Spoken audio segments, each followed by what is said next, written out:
2015 से जब से तारक मेहता का उल्टा चश्मा ने ये डिसीजन लिया था कि वो सोसाइटी का रिनोवेशन करने वाला है, तब से स्टोरी लाइन का भी रिनोवेशन हो चुका है और स्टोरी लाइन अपने डाउनफॉल की तरफ जा ही रही है।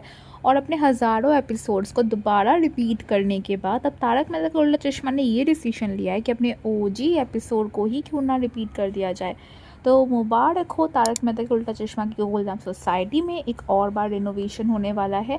और अब तक ये शो सिर्फ और सिर्फ स्वच्छ भारत अभियान को प्रमोट करता था, है ना। लेकिन अब ये शो एक और ब्रांड को भी प्रमोट करने वाला है, क्योंकि अब ये शो नहीं रहा है, अब ये बन चुका है एक एडवर्टाइजमेंट सीरियल, जहाँ एडवर्टाइजमेंट खुल्लम खुल्ला हो रहा है फुल टाइम। लाइक मैंने इतने सारे सीरियल्स देखे हैं, मैंने आज तक ऐसा कोई सीरियल नहीं देखा जहाँ पे इस तरीके से एडवर्टाइजमेंट किया जा रहा है। एशियन पेंट्स को खुल्लम खुल्ला एडवर्टाइज करने के लिए सोसाइटी में रिनोवेशन वाली स्टोरी लाइन डाली गई है भाई, कैन यू बिलीव इट।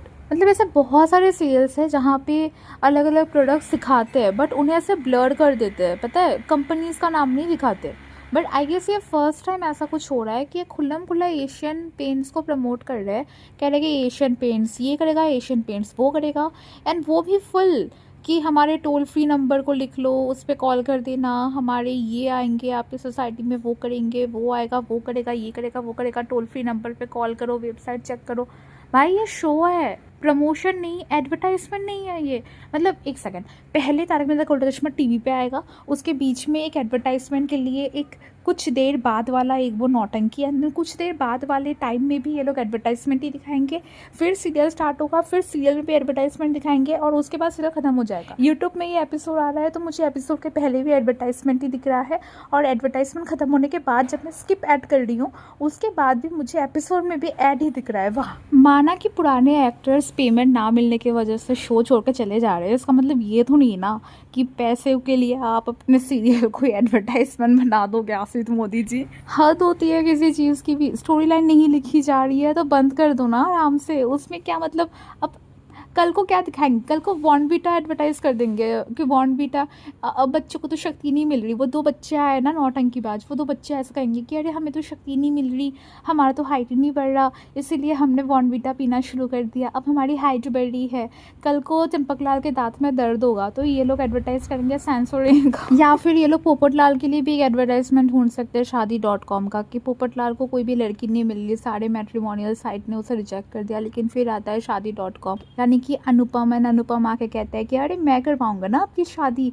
फिर अनुपम को शार्क टैंक से डायरेक्ट तारक मेहता के उल्टा चश्मा में एंट्री भी मिल जाएगी, पोपटलाल की शादी का एक आर्क भी बन जाएगा, शादी.com का प्रमोशन भी हो जाएगा, और फिर शादी रिजेक्ट भी हो जाएगी, क्योंकि रिश्ता तो हमेशा रिजेक्ट होना ही है पोपटलाल का, क्योंकि शादी तो कभी नहीं होने वाली है पोपटलाल की।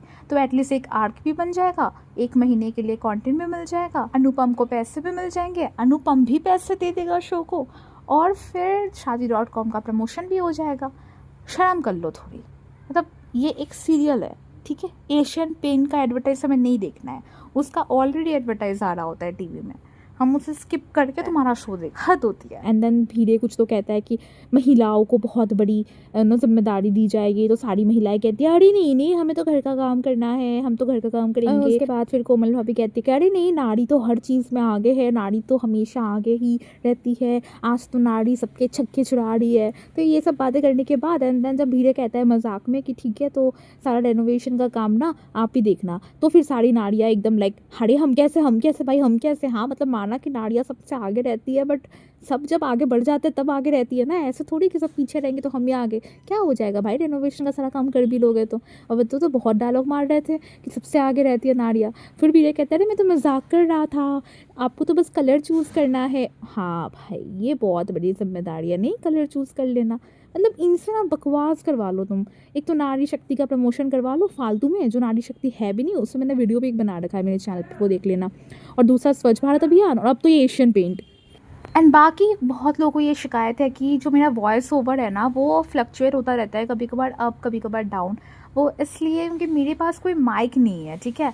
और दूसरी बात है कि मेरे घर के आसपास से लोग झगड़ा वगड़ा करते रहते हैं अपने घर में, तो आवाज़ आती रहती है। तो मैं मतलब हर चीज़ बंद करके, दरवाज़ा खिड़की सब कुछ बंद करके भी अगर रिकॉर्ड करूँ तब भी थोड़ी बहुत आवाज़ आ जाती है। तो इसलिए मैं अलग अलग वॉइस एडिटिंग ऐप में जाती हूँ, उन आवाज़ को मैं हटाती हूँ।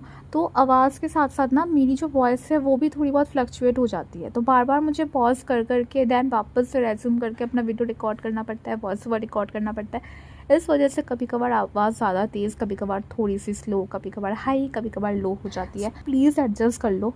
आई प्रॉमिस अगर कभी भी मेरा चैनल मोनेटाइज होता है वापस से और मेरे को पैसा मिलता है तो मैं सबसे पहले एक माइक खरीदूँगी एंड उसके बाद लाइक प्रॉपर आवाज़ आएगी, ठीक है। तो तब तक के लिए सब्सक्राइब कर दो। चलो बाय।